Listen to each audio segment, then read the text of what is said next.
Привет, товарищ. Okay, this isn't going to be popular now, is it? Right. Sargon. Socialism.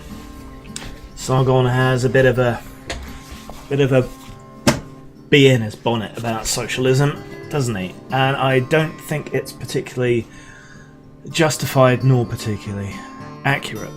And I am getting mighty tired of being someone on the left and yet being around people who don't seem to know or understand the left, though they can't entirely be blamed for it given the state of the current left, banging on and on about leftists and socialism. So, fuck it. One of the first things that it's really important to understand is that, like many political terms, the word socialist has many different meanings depending on who you're talking to. Plus, it's a very broad and open movement. Now, Sargon and a lot of others seem to have this monopolar, singular idea of what socialism is, and that is the communist concept of socialism, where everything is brought into state ownership, everything is centralised. There's no free market, there's no property, no private property, anything like that. That is their concept, their conceit of socialism. And within within Marxist thought, the idea is that socialism is a transitional stage on the way to communism. Many people mistake that Marxist socialism for communism. It isn't. But, we're not really talking about Marxism here, save in the absolute broadest of terms as a kind of analytical tool for understanding society and economics. I would say, without too much fear of contradiction, that Marxism put into practice has failed. Now, it's accurate to say as well that nothing that has been attempted has been Marxism as Marx wrote it or understood it. And it's also appropriate to say that, it is genuinely appropriate to say that many of these attempts, supposedly attempts at communism, aren't real communism because they never got to communism, and in many cases aren't real socialism because they never really tried socialism. But that's Marxism. So when we talk about somewhere like Venezuela or the Soviet Union as was, places like that kind of socialism, that's Marxist socialism. Wrap it up in a nice little box, push it to one side, because that's not what we're going to talk about. When we talk about socialism in the British context, particularly the Fabian context, I suppose, it's nothing so radical. And socialism does exist as its own ideology, separate from Marxism, just to keep things extra confusing. I've talked about this before, so I'll keep it fairly brief here. But the central tenets of socialism as its own ideology are a belief in equality, that's equality of opportunity, of possibility, of access to services, and so on. The belief that everyone should have access to the basics that they need, food, shelter, these sorts of things. Not particularly contentious, one would hope. So equality is one of the main ones. It believes in a limited role for the state. The state is not religious, it's not venerated, it's basically just an administrative tool in order to make sure that everyone shares in these benefits and to make sure that things like the law are applied equally without regard to race, gender, wealth, whatever. Our concepts of what equal means have changed over the years. And it seeks to eliminate sources of control and corruption, or to prevent them coming about. So preventing massive wealth concentration in the hands of a few might be one, to try and avoid the emergence of a new aristocracy or ruling class and so on. So it also seeks to guard against the emergence of a new exploitative class, as we've seen under various previous kinds of governance, including the Soviet-style socialism that we've talked about. Okay, I'm not going to go off topic, but let's just say that these revolutionary systems are quite vulnerable, even as they remove sources of exploitation and control, they're quite vulnerable to setting up new ones, which is something that should probably be avoided. Social programs are indeed socialism, and they are socialist, and they stem from socialist thought. So, to one degree or another, practically every Western First World nation is not only capitalist, is not only a fairly liberal democracy, but they're also, to one degree or another, socialist.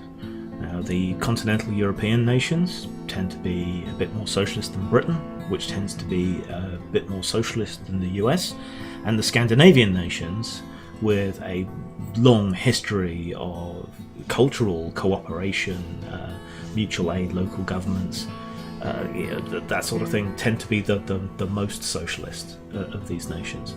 And they tend to do better, I dare say, as a result of their more socialist policies in a lot of ways. In a lot of ways they do worse as well. No system is perfect. There is no method that is no way of governance that is some unalloyed good. We're all looking to find the best way in the current context of providing the best quality of life for all citizens, and the best sort of purchase into the system for as many people as possible. And that does seem to be a balance between these liberal, democratic, capitalistic and socialistic elements. It all seems to be a balance. China does fairly well with its kind of bureaucratic elitism that it's basically had for going on 10,000 years at this point, it seems. But let's leave them aside for the moment. That's a whole other conversation. But the point is that all of these things, the welfare safety net, public education, public health, all of these things that we've reaped huge benefits from, are all rooted in socialist thought, or pre-socialist, socialist thought, if you will. And things like the sewage system in London, that was a big public health thing and a stepping in. Though it predates socialism, it was informed by ideas stemming from socialism. And socialism is in many ways an outgrowth of liberalism, with its tendency towards Enlightenment thought and so on. In some ways, socialism is the logical extent of that, or taken possibly too far in some ways, in things like planned economies and so on. But we're still not really talking about that. We're talking about democratic socialism, and that is this balance. And so under this socialism has its own ideology.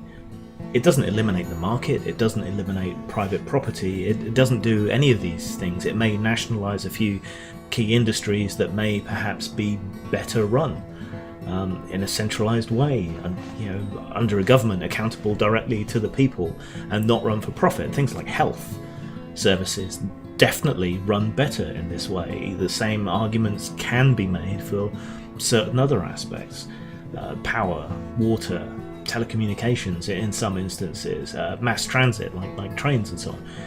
Privatisation has been a shit to things like the trains in this country. It's just gouging people for money and not providing a decent service. We would be better off nationalised, in my humble opinion. But it doesn't mean nationalising anything and everything. This idea that all socialism is this rapacious, dictatorial, the state owns absolutely everything, that this monster, that this concept of it is just absurd and inaccurate. It's not even accurate of Marxist socialism, which is what it's really describing, but it's most certainly inaccurate when you try to apply it to socialism as its own ideology, which is what we have in terms of socialist parties and mainstream left-wing parties in our governments, in our parliaments, and in the UK. So to bring this all the way back around to Sargon and his problems with socialism, Sargon seems to have taken an extremely hardline stance against Jeremy Corbyn and the new, more left-wing, I guess, new Labour, new old Labour. Everything old is new again. It seems to have taken a really kind of hardline stance against Corbyn, and there are things to be worried about with Corbyn. He's very much tied in with the PC Brigade and all of that kind of stuff. But he does represent a very much needed correction to the left in British politics, which have basically been more and more right-wing since 1997, since Labour abandoned its left-wing policies and ideas and ideals and principles, back then for a bit of power. So we need a correction to the left to repair a lot of damage that has been going on through everything being so right-wing for such a long time. Politics tends to work that way. The pendulum swings back and forth, and hopefully we find some decent and successful equilibrium in the middle there somewhere.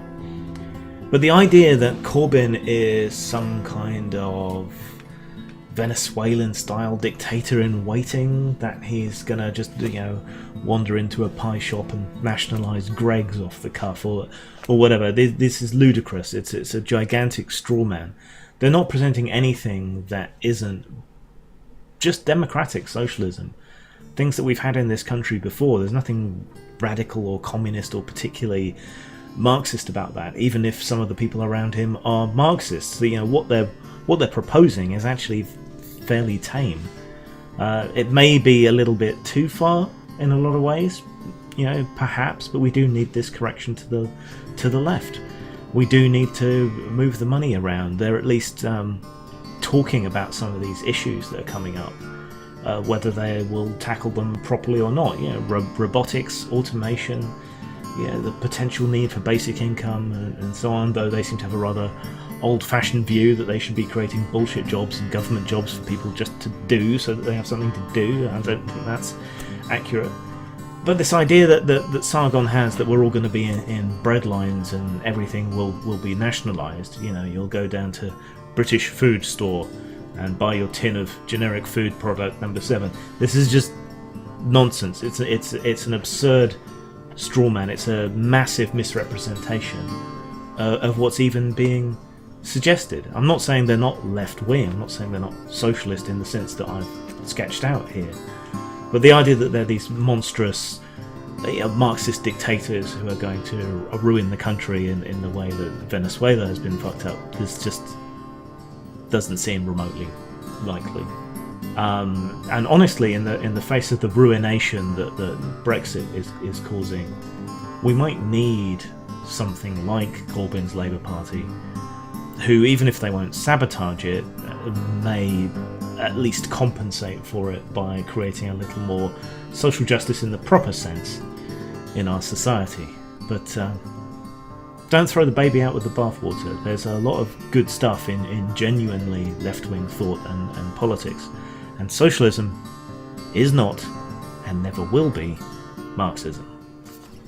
Zang.